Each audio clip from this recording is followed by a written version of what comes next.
Apple just showcased a bunch of new flagship games for Mac at WWDC 2023. Today, we're going to have a look at them.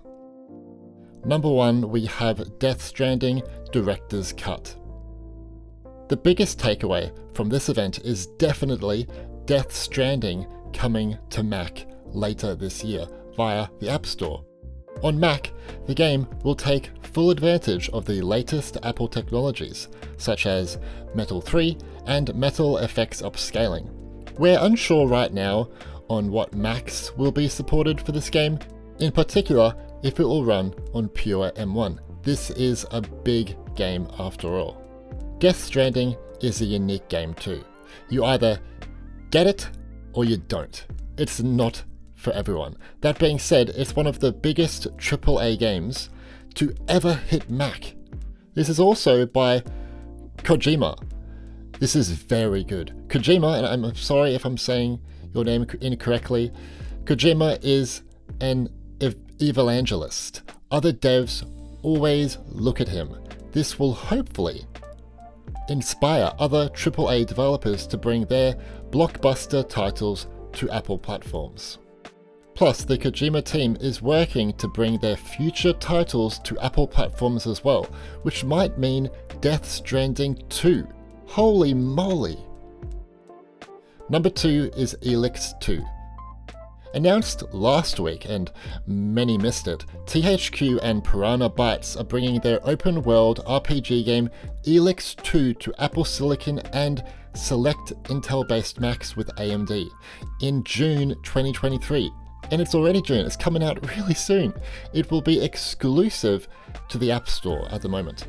THQ have provided me with a test flight build of the game, and the footage you see here is from an M2 Mac Mini running at 1080p medium-ish. ELEX 2 takes advantage of the Metal shading language, with Metal's indirect command buffer approach and augment buffers on Mac, and will fully embrace the GPU-driven pipelines. It took only a little over 8 months for a team to port this DirectX 12 game to Mac. Xcode 13 was used as a main build tool, and Xcode 14 was used as a main development tool. All this is impressive. All the game technology was ported over to Metal 2.4, with Metal FX upscaling, tessellation shaders in particular, which is awesome. It also has full controller support with haptic feedback, and it has Game Center integration with achievements. Number 3, we have Layers of Fear. Layers of Fear is a first-person psychedelic horror game developed by Blooper Team and Anchner Studios. I'm so sorry, I don't know how to say your name. It is coming to Mac on the 15th of June via Steam. The original series played a very important role in defining the genre of a narrative-focused psychological horror, and the first game was supported on Intel-based Macs too. The second game unfortunately was not. This will be the first Mac game built with Unreal Engine 5, and this is really huge. This is the first Mac game to support ray tracing, and it will offer HDR and 4K resolution on M1 Macs and higher chips. We're unsure right now which devices will support ray tracing. I'm almost can guarantee it that M1, pure M1 and pure M2 won't support it, and maybe even M1 Pro and M2 Pro won't support ray tracing. We'll have to wait and see, but I'm really excited. Layers of Fear takes advantage of Metal and Metal FX upscaling too. The upcoming Layers of Fear 2023 remake is the definitive way to experience the critically acclaimed franchise, as it features Layers of Fear 1 and Layers of Fear 2, which wasn't on Mac, and now it will be. As well, it also has all the downloadable content. Number 4 is Stray. The critically acclaimed cat adventure game Stray, published by Annapurna Interactive and developed by Blue 12 Studio, is coming to Mac this year. The game is going to take advantage of Apple Silicon technologies, so Metal 3 and Metal FX upscaling, and this is said to accelerate the graphics performance with high quality visuals. It will also be supported on all Apple Silicon machines, even M1, which I think is pretty crazy when you think about it, because this game, I know it's just a cat indie adventure game, it's quite demanding, really. In my opinion, it's graphically beautiful, it's really impressive, and I think it will be a good showcase of Unreal Engine technology on Mac. We don't know what storefronts Stray will be available on yet for Mac, we'll have to wait and see. Number 5, we have SnowRunner. Saber Interactive are bringing their massive open-world off-roading game SnowRunner to Mac later this year. It will be available for $29.99 on the Mac App Store, Steam, and the Epic Games Store. No annoying exclusivity here.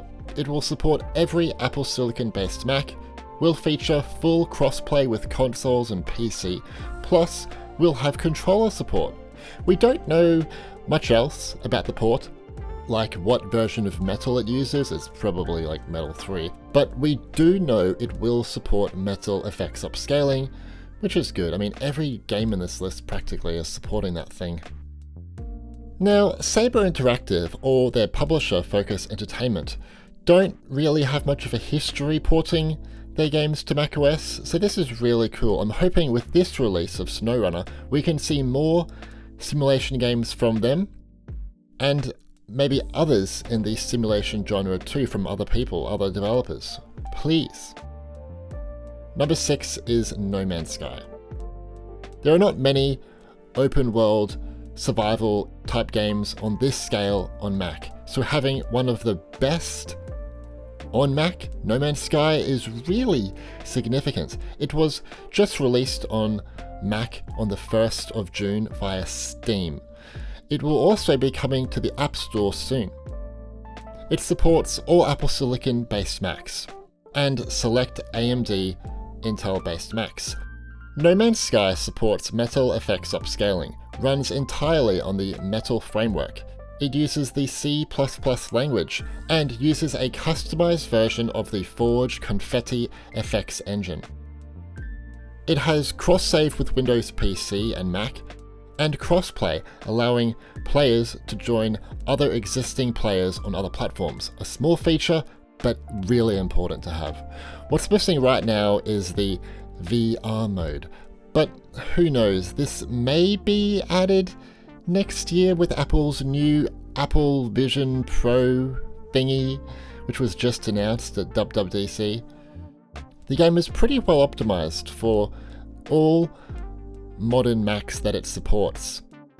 For example, here is the game running at 1440p high on my M2 Mac Mini, and this is all really thanks to Metal FX upscaling. Number 7, we have Fort Solis. Fort Solis is an Unreal Engine 5 game, and it was only announced for Mac right after Epic Games made Unreal Engine 5.2 native on Apple Silicon. A coincidence? I think not. It is coming to Mac sometime this year. This game is by the indie developers Fallen Leaf in partnership with Dear Villagers.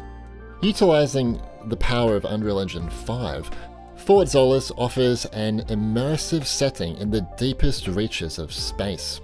I'm really excited about this game for one major reason, because of the actors that are in it. It features Red Dead Redemption 2 lead Roger Clark, Troy Baker from The Last of Us and Death Stranding, and Julia Brown from The Last Kingdom and World on Fire. Whoa. Fort Solis grounds you in its hard sci-fi drama with no camera cuts, load times, or HUD, and this is going to be really good thanks to Metal 3 fast resource loading stuff. It's very good to see a big upcoming game have Mac support announced quite a bit before it's actually released to the masses. Usually a Mac version will be unveiled months or even years after initial launch. Does anyone remember Black Ops 3? That release came so late. Number 8 is The Medium.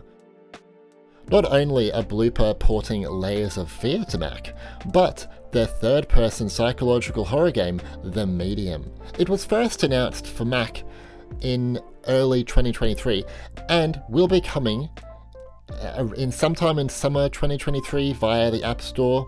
Yes, App Store exclusivity. The game will take full advantage of Metal, but no confirmation of Metal effects yet, but I'm pretty certain it will be there, as it looks like Apple are collaborating on all these ports, which is really cool. Good work, guys. According to Blooper, The Medium was their biggest and most ambitious game to date back in 2021, but now it might be the Layers of Fear remake. Also, during the platform State of the Union 2023 event, and this is really cool, The Medium was used as a quick example of the game porting kit, where you can convert a DirectX 12 game to Metal using an emulation environment. Really cool and really exciting. This is significant and might remove the need for translation layers like Molten VK. Number 9, we have Firmament. Firmament is a beautiful puzzle adventure for Apple Silicon and select AMD Intel-based Macs. It is available via the App Store, Steam, and GOG. Cyan are the people behind this one, and you may remember them from groundbreaking puzzle games such as Abduction, Myst, and Riven. Firmament was released fairly recently on the 19th of May. It is native on Apple Silicon, supports Metal 2.1, HDR, Unreal Engine 4, and I think the Unreal Meta-Human Framework, and AMD FSR 1.0. The game is very demanding or poorly optimized, because in many ways it's too big for base M1 chips. It doesn't run well. Despite this, and I know it's just a puzzle game, it's actually one of the best looking games on this list in my humble opinion. I really do suggest checking it out for the graphics alone. It's also not as hard as Cyan's last puzzle games, which is good and bad, but I definitely only recommend trying it on an M2 chip or above for the best performance. Number 10, we have DragonHeir, Silent Gods. DragonHeir Silent Gods is an upcoming open-world hi-fi fantasy strategy RPG published by Neoverse, or Nuverse. The game will be available on Mac and iPhone at global launch, and will be free. Available on all the Apple Silicon Mac lineup, DragonHeir Silent Gods will be native on Mac, of course, and will take full advantage of Metal. And it will support Metal effects upscaling, a variable refresh rate, cool, and spatial audio. Honestly, out of all the games on this list, I'm not looking forward to this one. It looks like a glorified version of Raid Shadow Legends, and that is not a good thing. No. I mean, it might turn out good, but just right now, I don't think, not for me. So, what do you think of these new Mac games shown at WWDC 2023? Are you impressed or disappointed by the games on offer? Apple also previewed some 2022 Mac ports such as Dreamlight Valley, Resident Evil Village, Humankind, and the World of Warcraft expansion Dragonflight? Look, it's unprecedented to see Apple show this much attention to gaming at WWDC, let alone announce 10 new games. Is this the breakthrough Mac gaming needs? It's hard to tell right now, even if it's easier now more than ever for developers to port their games to Mac, and it's evident as well that they can run extremely well. At the end of the day, it doesn't matter if the gaming audience here is still considerably smaller on Mac compared to traditional PC gaming and console gaming. As usual, we'll have to wait and see and be patient if more gamers jump over to our platform. It's not going to happen overnight, people. It's not going to happen overnight. I wish it would. Trust me, believe me, I wish I would. I've been doing this job for over 10 years, covering Mac gaming. I want it to be good. But I just don't see it happening anytime soon. I'm sorry. Anyway, leave a like if you enjoyed this video, and subscribe and turn on notifications to stay up to date with new Mac releases. My name's Stewie, and thanks for watching.